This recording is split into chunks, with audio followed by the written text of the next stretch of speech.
So we might be from New Jersey, but our heritage might be from Syria, or from Russia, or from Egypt. Now, in all these different things, we've come together here, and what has brought us together? When I was growing up in Freehold, New Jersey, about an hour south from here, I went to school, and I knew I was Orthodox, and I was born and raised in the Orthodox Church, and I kind of understood what that meant, but did I really understand? At the same time, did I have any other Orthodox friends? In my school, I didn't really have that many other people that I knew that were Orthodox. There was this very interesting thing. There was this one kid that I met, and he had just moved in, and he was a very straight arrow kind of kid, and he didn't talk much, and then I always wanted to talk to him, but I never did. And the funny thing was, on the day of our graduation, I found out something very crazy. That he was Orthodox.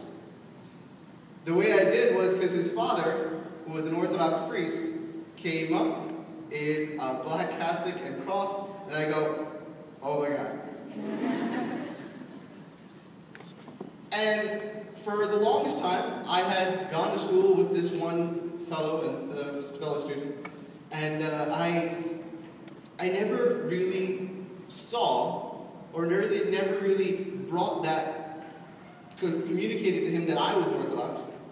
And he was a person that, we were probably sitting in the same lunchroom for years together, and we were probably fasting at the same times, and we were probably sitting at that lunch table, and someone goes, why are you not eating meat right now? And they were like, it's Lent. It's like, but Great Lent already passed. And you're like, well, there's other ones. But here we are today as people that share in something great. We are people who are rich because we each share in a treasure. We are the people that have found that treasure in a field. We have found that treasure in a field that made us to give everything away and give everything we had for that treasure. That treasure is a faith that is so rich, so deep, so amazing that it is worth dying for and it is worth living for. That is Orthodox. We share in a faith that is so powerful that it can save lives. And it saved my life. And it makes me stand here as a priest in the Indian Orthodox Church. I failed to introduce myself before. My name is Father Vijay. I'm proud to stand here and see all of your faces, see all of us together, because this is a dream that I believe the fathers had envisioned. Today, you have a great task. That great task is that you not only stick to who you know, but that you go to introduce yourself to others. That you do not make the mistake that I made of not finding out who my Orthodox brothers and sisters are. But go up to as many people today, not fearing any kind of shame. Don't think, oh, I don't want to make a fool of myself. No. I want each and every one of you to meet each other. Today we have scheduled the day in such a way that you have the ability, we will be hearing a few great messages, as well as the main other component that we are looking for is for you to make new friends. So that when we leave this place, we don't suffer alone at that lunch table. We don't suffer alone against this world that is trying to drown out the truth that comes through our faith. That we can stand with others and find fellowship with them, that we can help each other in ministering. We can help each other in growing in our faith. We can help each other in witnessing to orthodoxy to a Western world that has forgotten that Jesus is from the East. Today is a great day, and it calls you to do great things.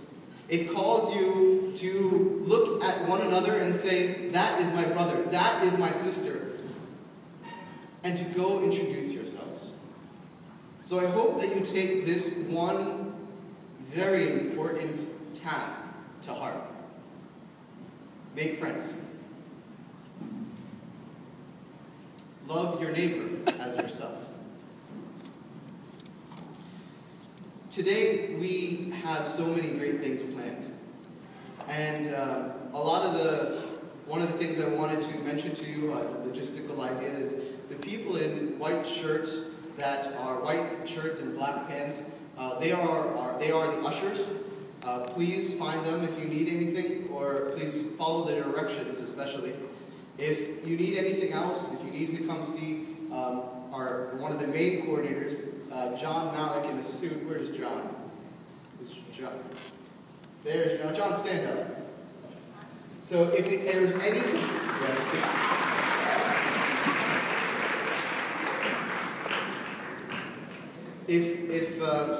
Please give John a word of encouragement throughout the day. He is a man with a lot of stress and burdens on his shoulders, but we thank John for all of his hard work today.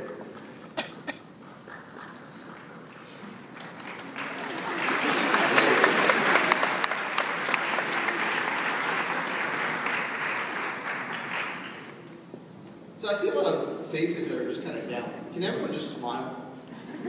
That's not that hard. Another rule of today is that if I make a joke, you have to laugh. It's just a common courtesy. Also, there's going to be coffee, and the snacks will be in that corner as well as outside.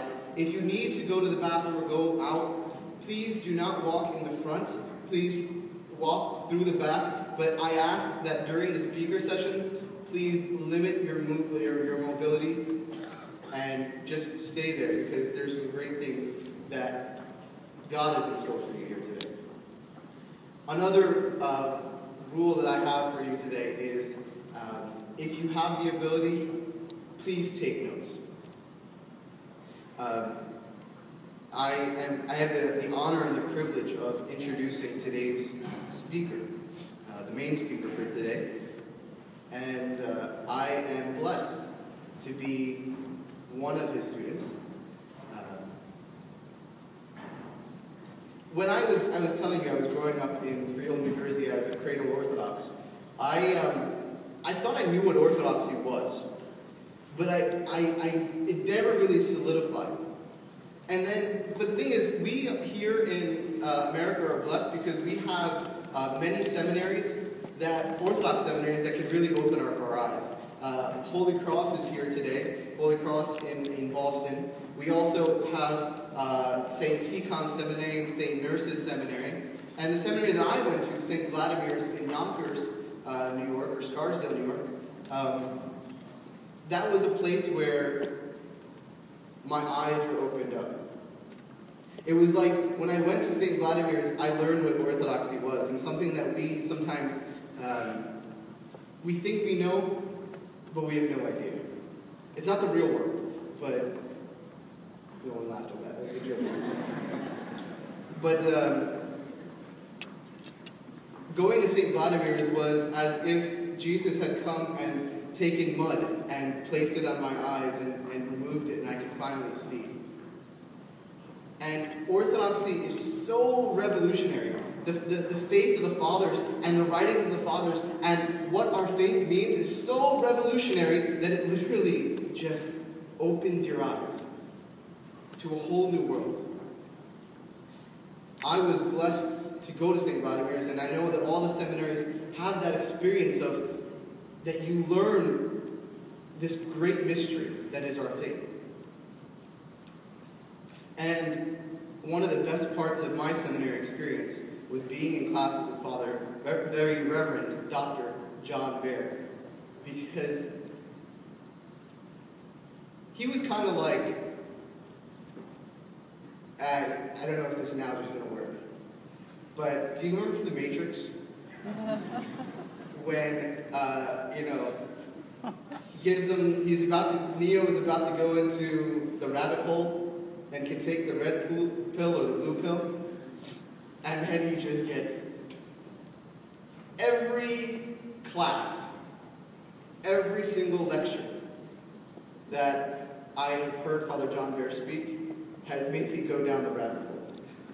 Because when you walk out of that lecture, you see the world in a new light. And he is a prolific speaker, a scholar among scholars. Father John Baird has, to give you a little background, he studied under the great Bishop Callistos Ware, and we all know of him through the books The Orthodox Way and the Orthodox Church. His doctoral thesis was examined by Father Andrew Louth and the Archbishop of Canterbury, Rowan Williams. So he's a scholar among scholars, but he is a person that has lectured at Harvard. He is a guest lecturer at Fordham. He is known throughout the world as one of the premier scholars in ancient Christianity.